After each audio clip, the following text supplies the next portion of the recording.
Hello guys, स्वागत है आपका सिटीजन जी चैनल पर। और आज मैं लेकर आया हूँ एक और अंडररेटेड मूवी जिसका नाम है वुल्फ क्रीक। ये एक ऑस्ट्रेलियन हॉरर थ्रिलर है जो कि 2005 में रिलीज हुई थी। वैसे तो ये मूवी बहुत ज़्यादा थ्रिलिंग है, लेकिन ये और भी ज़्यादा खतरनाक हो जाती है जब आपको पता चलता है कि ये रियल इंसिडेंट्स पर बेस्ड है। ये मूवी इंस्पायर्ड है ऑस्ट्रेलिया में हुए रियल लाइफ बैकपैकर्स मर्डर से, जो कि किए थे आइवान मिलेट्स ने 1990s में और ब्रैडली मर्डॉच ने 2001 में। इनके बारे में हम वीडियो के एंड में बात करेंगे और साथ ही इस मूवी से जुड़े बहुत सारे इंटरेस्टिंग फैक्ट्स के बारे में भी। वीडियो स्टार्ट करने से पहले एक वार्निंग है कि ये मूवी रियल इंसिडेंट्स पर बेस्ड है और जो कोई भी ऐसी मूवीज देखना पसंद नहीं करता वो ये वीडियो यहीं पर छोड़ दे, क्योंकि इसमें सेंसिटिव कंटेंट हो सकता है। तो अब ज़्यादा देर ना करते हुए जल्दी से स्टार्ट करते हैं।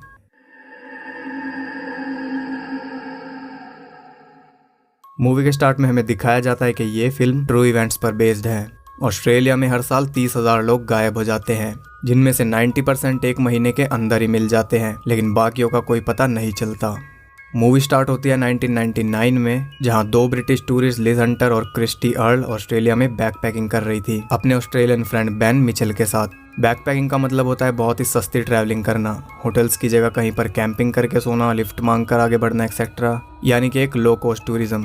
बेन अपनी जर्नी के लिए एक सस्ती कार खरीद लाता है। वो अपने रास्ते पर आगे बढ़ते हैं और रात होने तक हॉल्स क्रीक पहुंच जाते हैं और वहीं पर रात बिताते हैं। सुबह होते ही वो फिर से अपने रास्ते पर चल देते हैं और बहुत देर तक ड्राइव करने के बाद ईमू क्रीक पर रुकते हैं। वहां बेन अपने कैमरे से रिकॉर्डिंग करने लगता है। लिज और क्रिस्टी कुछ खाने के लिए अंदर जाते हैं। वहाँ के लोकल्स उन्हें ही घूर रहे थे। फिर बेन भी अंदर आ जाता है। वो लोग बेन को अपने पास बुलाते हैं और दोनों लड़कियों के बारे में उल्टा सीधा बोलने लगते हैं। बेन कोई ट्रबल नहीं चाहता था, इसलिए वो तीनों चुपचाप वहाँ से चले जाते हैं। कुछ देर और ड्राइव करने के बाद वो वुल्फ क्रीक तक पहुँच जाते हैं। वुल्फ क्रीक वेस्टर्न ऑस्ट्रेलिया में एक नेशनल पार्क है, जहाँ पर मीटियोराइट के इम्पैक्ट से एक क्रेटर बना है। वो तीनों कुछ देर वहीं रुककर एंजॉय करते हैं। शाम के वक्त जब वो जाने लगते हैं तो वो देखते हैं कि उनकी घड़ियाँ बंद पड़ी थी और उनमें 6:30 का टाइम था। वो उसे नज़रअंदाज करके कार में बैठ जाते हैं, लेकिन वो देखते हैं कि उनकी कार भी स्टार्ट नहीं हो रही थी। बहुत कोशिश करने के बाद भी कार स्टार्ट नहीं होती। तब वो डिसाइड करते हैं कि कुछ देर बाद रात हो जाएगी और पैदल चलकर वो कहीं नहीं पहुंच पाएंगे, इसलिए वो रात बिताने के लिए कार में ही रुक जाते हैं। अंधेरा होने के कुछ देर बाद उन्हें एक रोशनी उनकी तरफ आती दिखाई देती है। वो सब डर जाते हैं, लेकिन पास आने पर उन्हें पता चलता है कि वो एक ट्रक था। उस ट्रक में मिक टेलर नाम का एक लोकल आदमी आता है और उनकी मदद करने लगता है।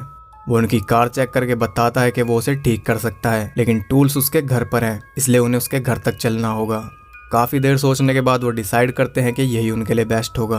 वो तीनों कार में बैठ जाते हैं और वो उनकी कार को टो करके वहाँ से ले जाने लगता है।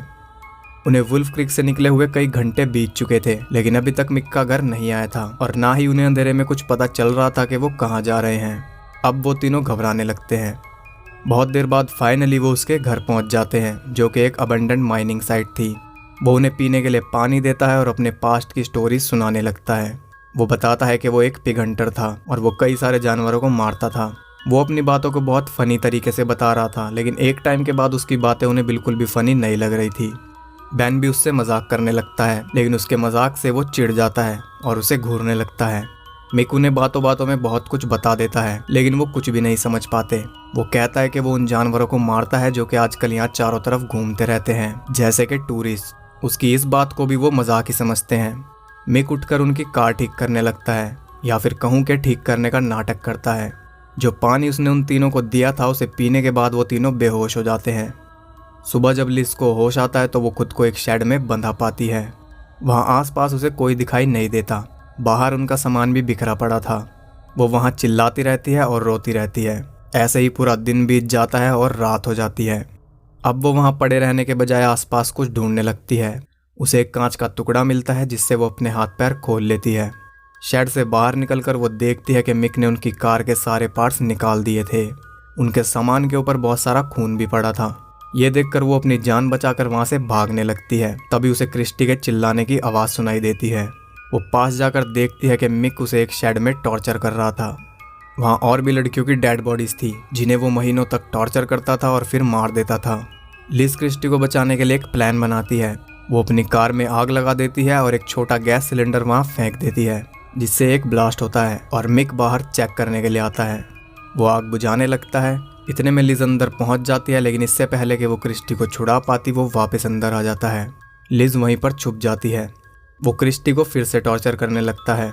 मौका देखकर लिज उसकी राइफल उठाकर उसके ऊपर तान देती है। वो क्रिस्टी को छोड़कर उसकी तरफ बढ़ने लगता है और लिज उसे शूट कर देती है। गोली उसकी गर्दन से टच होकर निकल जाती है, जिससे वो बेहोश होकर नीचे गिर जाता है। इतने में लिज क्रिस्टी को आज़ाद करके वहाँ से निकाल लेती है।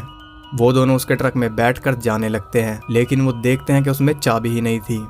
लिज क्रिस्टी को वहाँ छोड़कर दोबारा अंदर जाती है। वो मिक की तलाशी लेती है और उसे चाबी मिल जाती है। वो जल्दी से भागकर ट्रक में बैठ जाती है और ट्रक स्टार्ट करके वहाँ से निकलने लगती है। तभी मिक शॉटगन लेकर उनके सामने आ जाता है और उन्हें शूट करने लगता है। उससे बचने के लिए लिज उसके ऊपर ही ट्रक चढ़ा देती है, लेकिन वो फिर भी बच जाता है। तब वो जल्दी से ट्रक को बैक करके वहाँ से निकल जाती है। वो वहाँ से भाग तो जाती है, लेकिन उसे रास्ता बिल्कुल भी मालूम नहीं था और अंधेरे में कुछ दिख भी नहीं रहा था।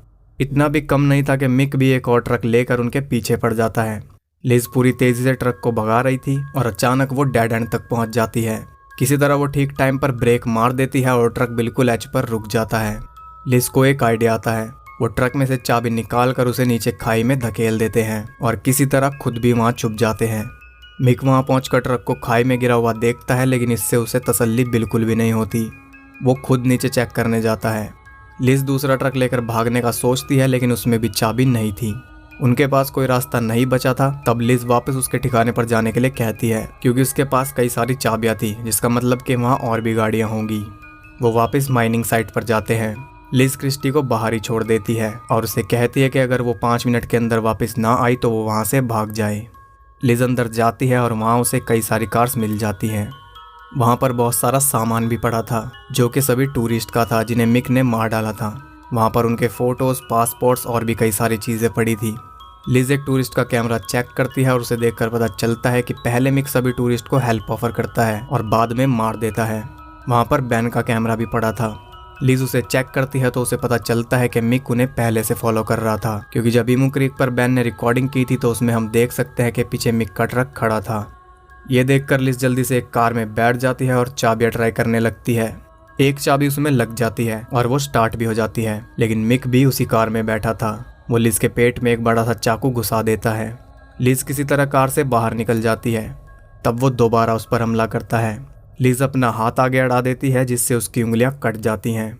मिक उसे पकड़कर उसकी कमर में चाकू घुसाकर उसकी स्पाइनल कॉर्ड काट देता है, जिससे वो पैरालाइज्ड हो जाती है। जब 5 मिनट तक लिज वापस नहीं पहुंच पाती तो क्रिस्टी वहां से भाग जाती है। वो भागती रहती है और सुबह तक एक रोड तक पहुंच जाती है।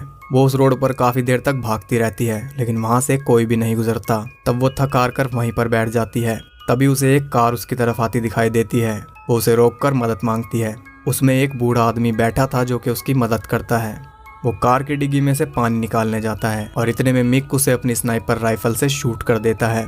क्रिस्टी बाहर निकलकर देखती है और उस आदमी को मरा हुआ देखकर वो जल्दी से कार में बैठकर वहां से भागने लगती है, लेकिन कार में चाबी नहीं थी, क्योंकि चाबी तो डिग्गी में लगी हुई थी। वो जल्दी से कार से उतरकर चाबी निकाल लेती है और कार स्टार्ट करके वहां से निकल जाती है, लेकिन वो अभी भी सेफ नहीं थी। मिक अपनी कार में उसका पीछा कर रहा था। वो कार को उसके बराबर ले आता है। तभी क्रिस्टी टक्कर मारकर उसकी कार को रोड से नीचे उतार देती है। वो सोचती है कि अब वो सेफ है और तभी मिक अपनी स्नाइपर से उसकी कार का टायर फोड़ देता है, जिससे उसकी कार बेकाबू होकर रोड से उतर जाती है। वो उसके पास जाता है और जैसे ही वो कार से उतरती है मिक उसे गोली मार देता है। इसके बाद वो उसे कार के अंदर डालकर कार को जला देता है। उधर बैन अभी भी जिंदा था। वो किसी तरह खुद को आज़ाद कर लेता है और वहाँ से निकलकर भाग जाता है। वो भागता रहता है और ऐसे ही रात हो जाती है। वो डिहाइड्रेटेड होकर वहीं बेहोश हो जाता है।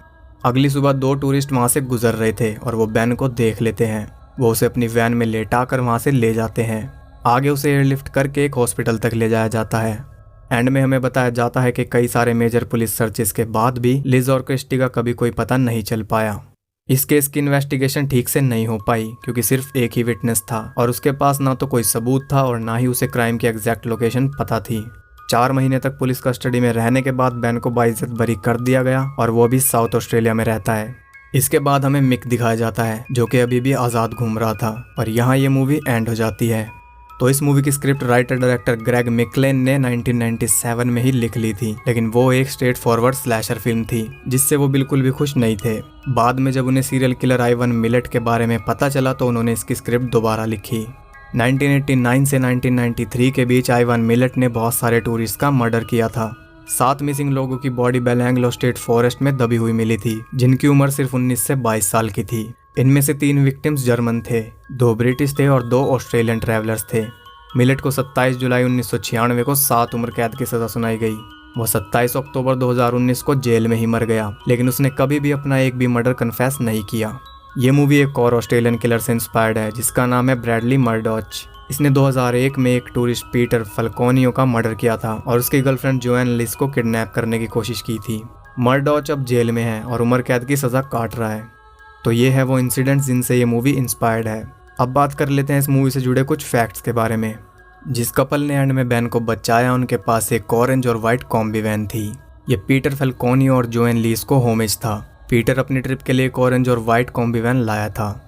इस मूवी में सबसे ज्यादा रीटेक्स 2 सीन में हुए, एक तो लिस की उंगलियां कटने वाला सीन और दूसरा जिसमें मिक क्रिस्टी को टॉर्चर कर रहा था। जो पुलिस ऑफिसर एंड में बैन को प्लेन पर चढ़ा रहा था, वो इस मूवी के डायरेक्टर ग्रेग मिकलेन थे। ये मूवी ऑस्ट्रेलिया की हाईएस्ट ग्रोसिंग R-रेटेड फिल्म है। मिक के ठिकाने पर लिस को जो सारी फोटोग्राफ्स मिली थी, वो डायरेक्टर के फैमिली और फ्रेंड्स की थी। ये फिल्म क्वेंटिन टैरेंटिनो की फेवरेट हॉरर मूवीज में से एक है। इस मूवी को 25 दिनों के अंदर शूट किया गया था। माइनिंग साइट के एंट्रेंस पर जो नाम लिखा था, वो असल में सीरियल किलर आइवान मिलेट का था, जो कि उल्टा करके लिखा हुआ था। जॉन जैरेट ने कई हफ्ते ऑस्ट्रेलिया के डेजर्ट में बिताए मिक टेलर का रोल परफेक्टली करने के लिए, और वो टेक्स के बीच में भी मिक के रोल में ही रहते थे। 10 साल से उस एरिया में कभी बारिश नहीं हुई थी, लेकिन जैसे ही फिल्म का क्रू वहां पहुंचा, वहां बारिश शुरू हो गई। डायरेक्टर ने इसे एक अच्छे साइन के तौर पर लिया। जिस अबेंडन माइन में ये मूवी शूट की गई है, वहां पर सच में एक औरत का मर्डर हुआ था, जिसकी वजह से लोकल लोगों ने वहां प्रोटेस्ट भी किया था, क्योंकि वो सोच रहे थे कि शायद उसी औरत के ऊपर फिल्म बन रही है। फिल्म की एक क्रू यूनिट के साथ एक भयानक कोइंसिडेंस हुआ। जब वो वुल्फ क्रीक के क्रेटर को शूट करने गए, तो उन्हें वहां बहुत देर हो गई और आसपास कोई भी टाउन नहीं था, इसलिए उन्होंने कार में ही रात बिताने के बारे में सोचा। रात को एक ट्रक में एक स्ट्रेंजर उनके पास आया, जो कि बिल्कुल मिक टेलर के कैरेक्टर के जैसा था। वो स्ट्रेंजर तो वहां से चला गया, लेकिन उसके बाद क्रू वहां पर नहीं रुका, वो फौरन वहां से चल दिए।